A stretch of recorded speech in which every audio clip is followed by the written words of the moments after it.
Pemirsa, polisi akhirnya menampilkan pelaku pembunuhan mayat wanita yang jasadnya ditemukan di bawah tol Becakayu.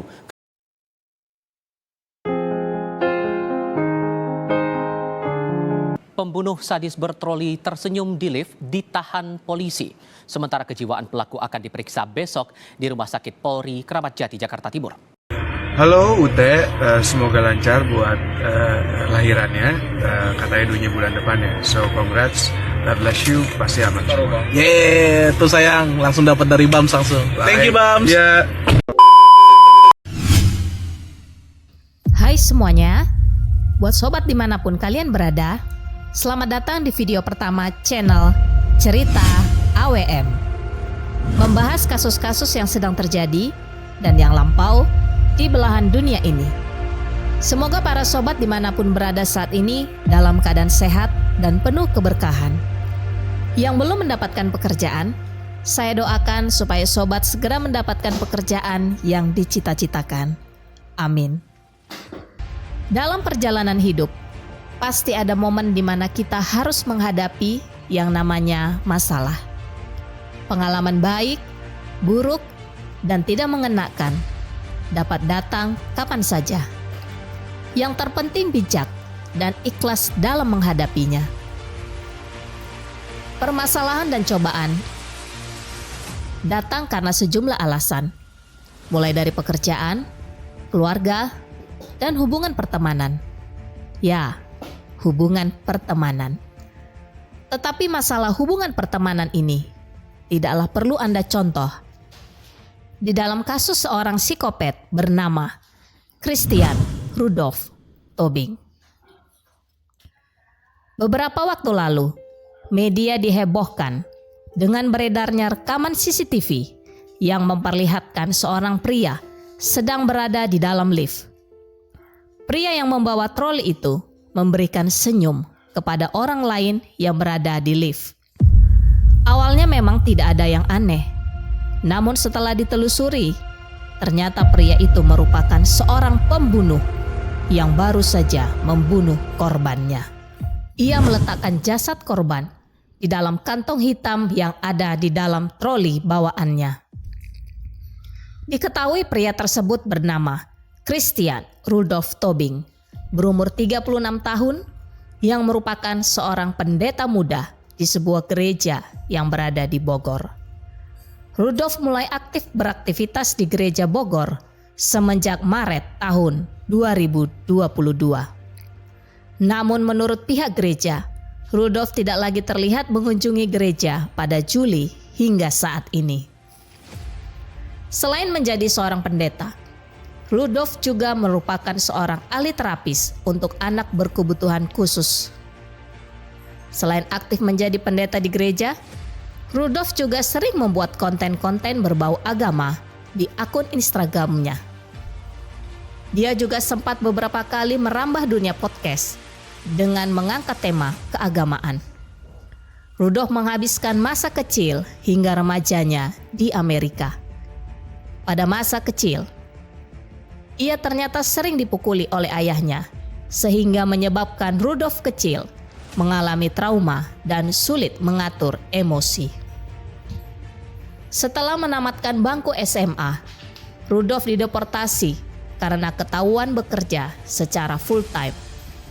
Ia lalu melanjutkan pendidikan di salah satu kampus di Jakarta dan mengambil jurusan teologi. Rudolph menamatkan perkuliahannya di tahun 2015. Kejadian dipicu karena rasa sakit hati Rudolph terhadap rekannya yang berinisial H. Rudolph mengaku sakit hati karena memiliki perbedaan pendapat dengan H. Mereka sempat beradu argumen. Beberapa saat setelah kejadian adu argumen, Rudolph melihat postingan kebersamaan H dan dua rekannya yang lain, yaitu Ica dan inisial S. Rudolph yang awalnya hanya sakit hati kepada rekannya H, dan dia pun mulai sakit hati lagi kepada Ica dan S, karena dia merasa dihianati dengan kedekatan mereka bersama dengan H. Padahal Rudolph telah menganggap Ica dan S sebagai rekannya. Karena rasa sakit hati inilah, Rudolf mulai membuat rencana untuk menghabisi nyawa rekan-rekannya itu.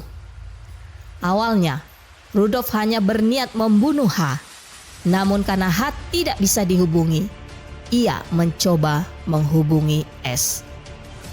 Dan sama seperti H, S juga tidak bisa dihubungi. Korban Ica merupakan satu-satunya orang yang merespon panggilan telepon dari Rudolf. Akhirnya, ia mengajak Ica untuk membuat podcast di apartemen Green Pramuka yang berada di Jakarta. Di awal kedatangannya bersama Ica, Rudolf terekam kamera CCTV dengan gerak-gerik yang cukup aneh. Namun saat itu, Ica tidak memiliki kecurigaan apapun terhadap Rudolf. Setelah sampai di unit apartemen yang telah disewa Rudolf selama sehari, Ica ditelepon oleh rekannya H. Rudolf yang mengetahui hal itu pun merasa sakit hati dan sempat memarahi Ica. Rudolf ternyata berhasil mengikat kaki dan tangan Ica sama sekali dan tanpa perlawanan, di mana Rudolf mengatakan hal itu demi kepentingan konten podcast dan hanya pura-pura saja. Nyatanya, setelah mengikat Ica, Rudolf Tobing menunjukkan dominasinya dengan menampar dan akhirnya mencekik korban sampai tak berdaya. Sebelum hal itu terjadi juga, Rudolf mengancam Ica untuk bekerja sama membunuh H dan S. Rudolf juga meminta Ica untuk memberinya sejumlah uang. Rudolf bermaksud menggunakan uang tersebut untuk menyewa pembunuh bayaran dalam rangka menghabisi nyawa kedua rekannya yang lain. Ica yang saat itu ketakutan langsung saja memberikan sejumlah uang kepada Rudolf. Namun bukannya melepaskan Ica, Rudolf malah menghabisi nyawa Ica. Ketika Ica sudah dipastikan meninggal, Rudolf pergi ke lantai bawah apartemen dan mengambil troli. Ia kembali ke kamar dan meletakkan beberapa barang seperti bantal dan tas ke dalam troli tersebut. Sedangkan jasad Ica dimasukkan ke dalam kantong plastik berwarna hitam. Rudolf lalu kembali ke lantai bawah menggunakan lift. Saat itu ia bertemu orang lain di dalam lift dan memberinya senyuman sapaan kepada orang tersebut. Setelah keluar lift, Rudolf lalu berjalan ke parkiran dan meletakkan semua barang-barangnya ke dalam mobil. Ia lalu akhirnya pergi meninggalkan area apartemen. Dalam perjalanannya, Rudolf berhenti di kawasan Becakayu.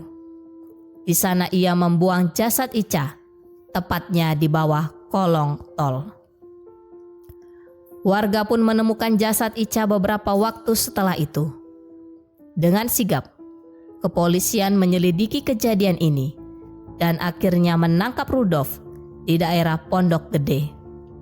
Ketika ditangkap, ia diketahui sedang menjual laptop milik Ica. Polisi pun melakukan interogasi terhadap Rudolf. Setelah penyelidikan, diketahui ternyata Rudolf sempat berniat menyewa pembunuh bayaran. Namun karena bayaran yang diminta terlalu mahal, ia mengurungkan niatnya. Selain itu, beberapa hari sebelum kejadian, Rudolf sudah mempelajari cara membunuh orang tanpa suara melalui internet.